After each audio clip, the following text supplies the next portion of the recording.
That's the beginning of the big cult movie, the Rocky Horror Picture Show. Now you're looking at the fans of the Rocky Horror Picture Show.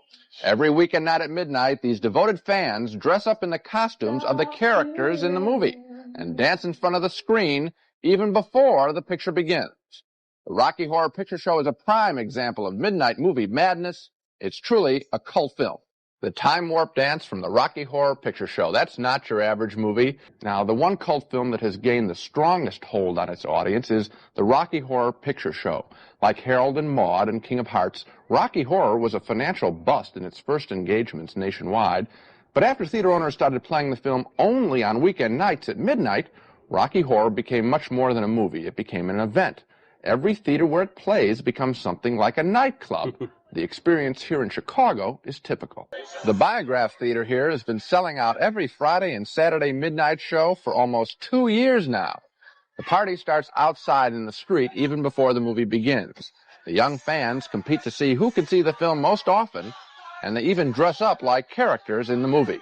Parents, where are your children? But to be fair to the kids, there are plenty of adults who regularly meet other folks in bars every weekend. All these kids are doing is meeting their friends in a movie theater. So much for the Rocky Horror audience. As for the film, it begins with a young man, Barry Bostwick, proposing marriage to a young woman, Susan Sarandon. They're both as straight as they can be. They're cute. But what the audience is really waiting for is when this straight couple is stunned into silence after they stumble into a house occupied by an outer space visitor, Dr. Frank N. Furter, played by Tim Curry. Mr. Furter is anything but straight.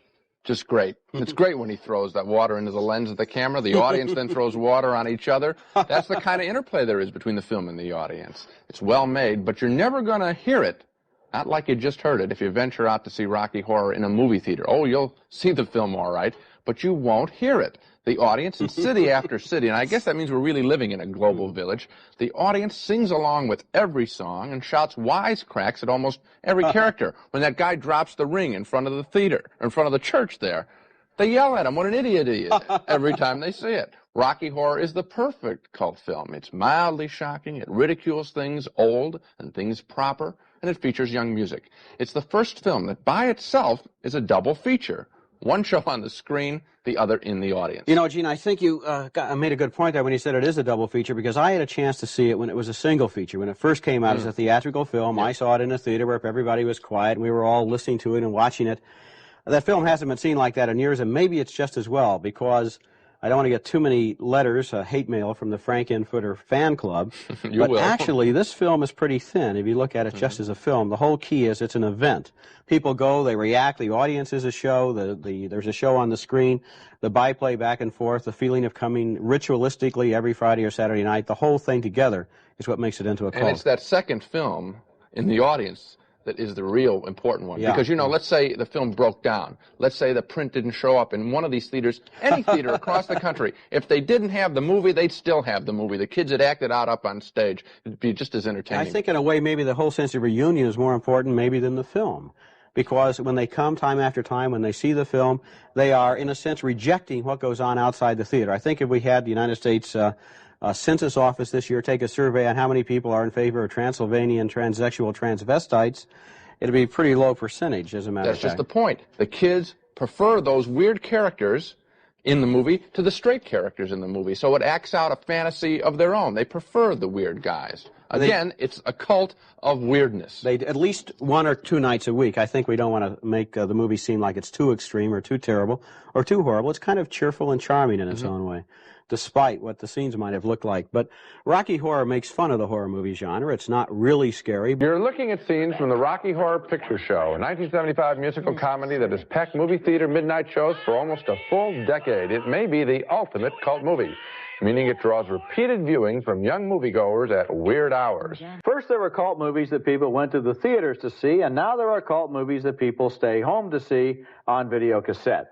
And to get an idea of the cult videos that are the most popular around the country, we did an ambitious but probably fairly unscientific survey of 5 of the big video chains.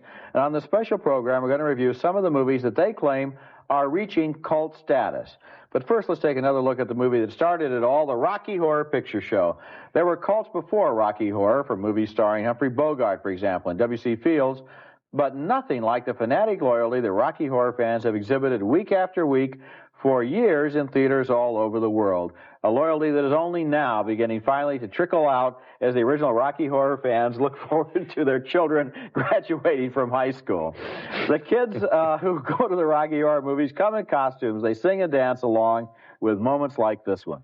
Thousands of words have been used to analyze the secret magic of the Rocky Horror Picture Show, but I've only heard one analysis of the movie that really made any sense to me. I talked to a Rocky Horror fan in Chicago one midnight who said she only really began to enjoy the movie after she knew it by heart, so that she didn't have to watch the screen anymore and she could enjoy the party in the theater.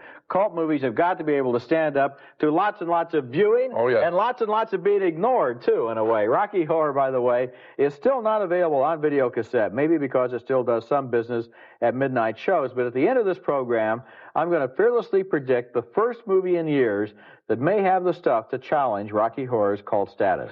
I think you're right. The key to these films is that they are communal experiences. Now, as we investigate the home video cult movies, let's see if there is some kind of difference in what you see privately over and over again, and whether that is different than the stuff you go to the movie theater for. I bet there might be. Okay.